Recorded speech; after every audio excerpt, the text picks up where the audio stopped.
Nshuti zanjye nongeye kubasuhuza. Najyaga nkora ibiganiro bisa nk'ibitandukanye n'icyo nkoze uyu munsi. Uyu munsi nakoze ikiganiro kijyanye gisa nk'igikebura aho ibintu bitagenda. Hano hari ikintu nibaza.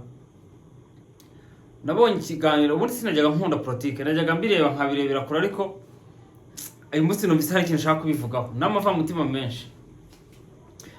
Hari umuminisitiri wo muri Uganda ushinzwe ubutegetsi bwo mu gihugu. Hari ibintu ari gukora muri iyi minsi byo kurwanya ruswa, byo kujya kuri field agatungura abayobozi bo mu nzego z'ibanze, ababa barapatanye gukora nk'imihanda, ababa mu nzego zose zo hasi, nko ku burezi, kwa muganga, hehe mu ntozo. Kira kintu nkagikunda, nkumva nanjye mbaye umuyobozi. Ndamutse mbaye umuyobozi nkafite ubwo bubasha. Icyo kintu nicyo nakora ku isonga cya mbere. Umuntu ugasanga bamuhaye amafaranga, ayo mafaranga yavuye mu misoro, amafaranga yavuye mu nkunga z'igihugu, amafaranga yavuye mu bintu byo kwikokora, ibintu bigoranye, warangiza umuntu akajya kuyakenyereraho ukazi ko bizarangira. Uzi nk'ahantu abantu baba barubatse nk'ibiraro bitarara kabiri bitamara kangahe, ugasanga nyine ya mafaranga yari yakoresha inyungu ziwe. Uwo muntu umuguyeho gitumo muri gereza vuba ajya kubisobanura mu butabera. Hari nk'abandi nko kwa muganga, akajyayo ugasanga nk'umuntu nko kwakira abantu, uramwaka serivisi yiriwe kuri chat, arindiye ko saa sita zigera ngo ajye muri lunch, agira ikizi, arindiye ko sanga zigera ngatahe, ubona we yatajya kubibazwa. Ikintu cyo gitangaje ni kimwe, nko n'ahandi no mu zindi nzego nyine zibanze, inzego zo hasi, tutarinze no kujya mu nzego zo hejuru.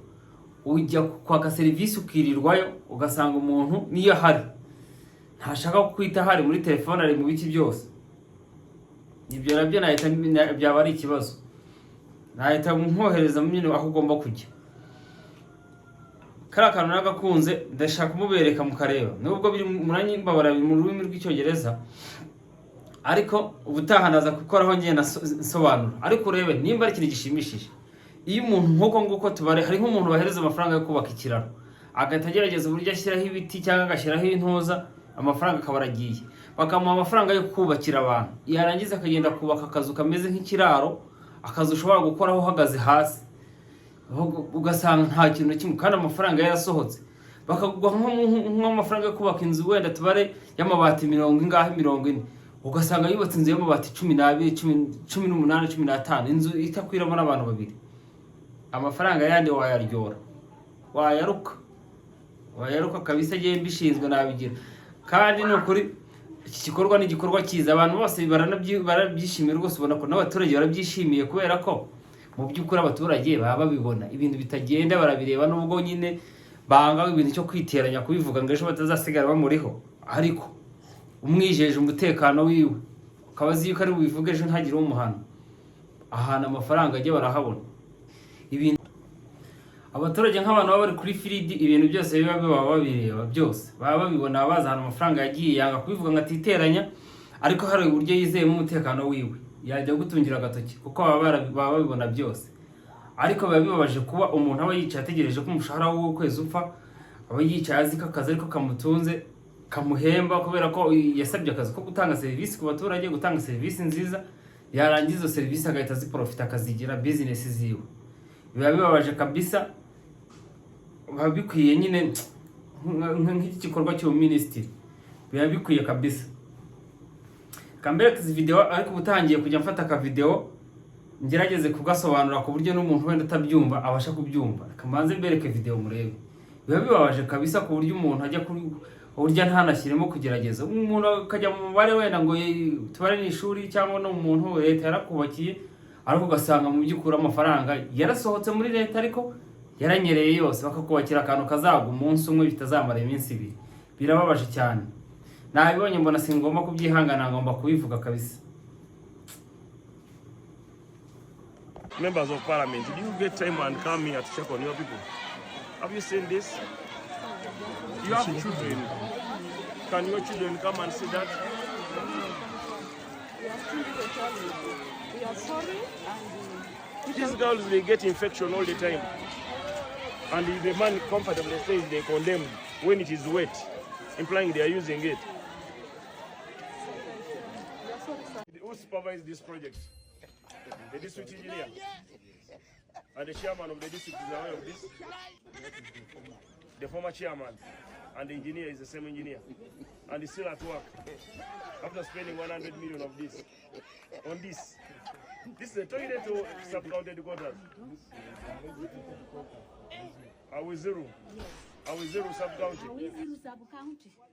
21, this man has never done as a Paul, is this the district engineer? Yes, sir. Yes. You have so far, you have been a district engineer for how long here? For six years. So meaning the 5 billion for the last 5 years. No, We started getting 1 billion in 2023. Let's say For the last 3 for the years. last 5 years. 3 years. Can you give me a road, a pivotal road? You've done well. That for you, this road we have done it well. Everything else we have failed, but this one we have done it well. Give me just one road in the Bulambuli district. Give me one road. The best, the master Don't card. confuse me. Don't play with me the way you play with these people. I said give me one road. I'm not here. What? Give me the road and where it's located. Pardon? How did you construct it? We graded, gravelled, and compacted. Using how much money out of the 3 billion? We used 140 million. So 140 million has been your most expensive road and most well done road in of 3 billion. There are many honorable. Listen, of 3 billion in Ndize kumanya bizibu bya mono. Bagambye ababbi babawa milioni 10 mu Amerika. Babazimbireko ekizimbe kya Madlis Foundation bagimale. Oversight concrete. Naye bateekayo emitayimbwa emyezi 3 emabega. Bwe bawulira nti minisita ajja ne baleeta obutafaali n'akasawo ka sementi katya? Kati balesa akasawo ka sementi n'obutafaali 1000. Bazimbe babuzeebuze minisita nti tukola. So njagala town kiraka supervisor wa project eno ambulire sente ziriwa yaziwani bamala ddi omulimo guno. Era sente meka. The Honorable Minister, the Chairperson, President's Commissioner and our cow, welcome to Lua Town Council.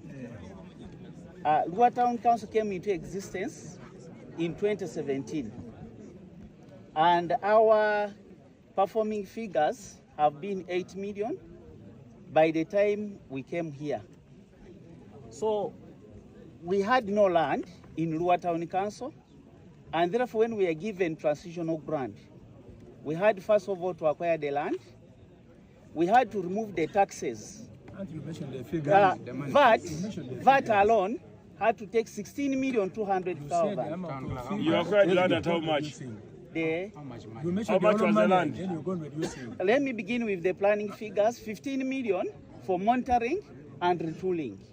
Reduces us to 13.5 million. Yes, out of the 150. Yes, please. You removed? We removed, the council, we removed 90 million to plan for this construction.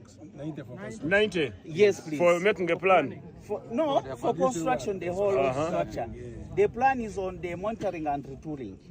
We also removed some money to clear for the land because we had the structures. And there was competition. There was another developer who was to take the land for development. So council advised we had to pay for the land where you see, because we could not lose the developments on the ground. How much did you pay? The land? How much? What do you cancel? Remember you bought the land at how much? The total bill, because we have been here and the memorandum of understanding was saying 40 million. No, don't say the memorandum was saying. Yeah, Did I you paid take 40 million. For how big is the land? Yeah, you are going to see it. How big is the land? Say acres. What is the acreage? Did you measure or you just bought? No, we bought because they had already entered. How big is the land? 100 by 100, 50 by 100. How big is the land? 164 By?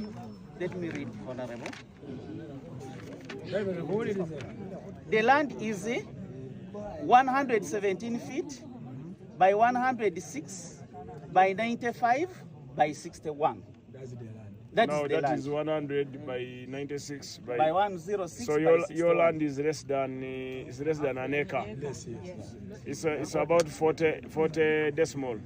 So for So you 8 bought 40 years, decimal in the village at 40 million. So 1 decimal here. Eh? This land is 2.3. there's land. I bought all the land from up Yeah, because, but you don't know the size. Honorable, we had developments which they are not paid for 8 years from the town the council began. So the value of the land had gone up. So how much have you paid for construction? Construction, when we remove all the things, we are at 61 million that the contract is supposed to take.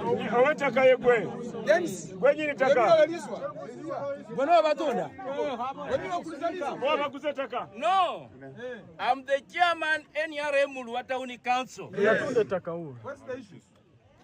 This land is around 14 million. 14 million? Yes. All.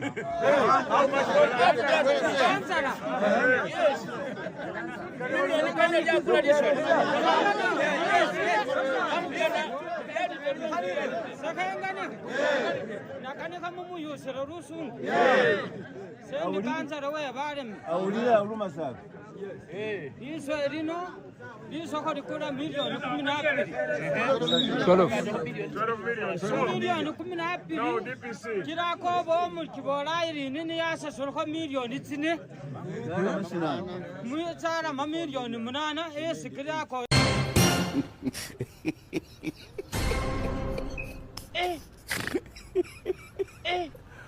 Alibobo.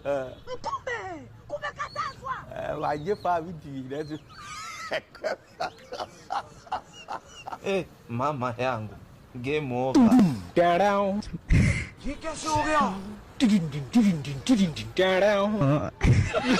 Leo kazi ipo. Kazi ipo leo.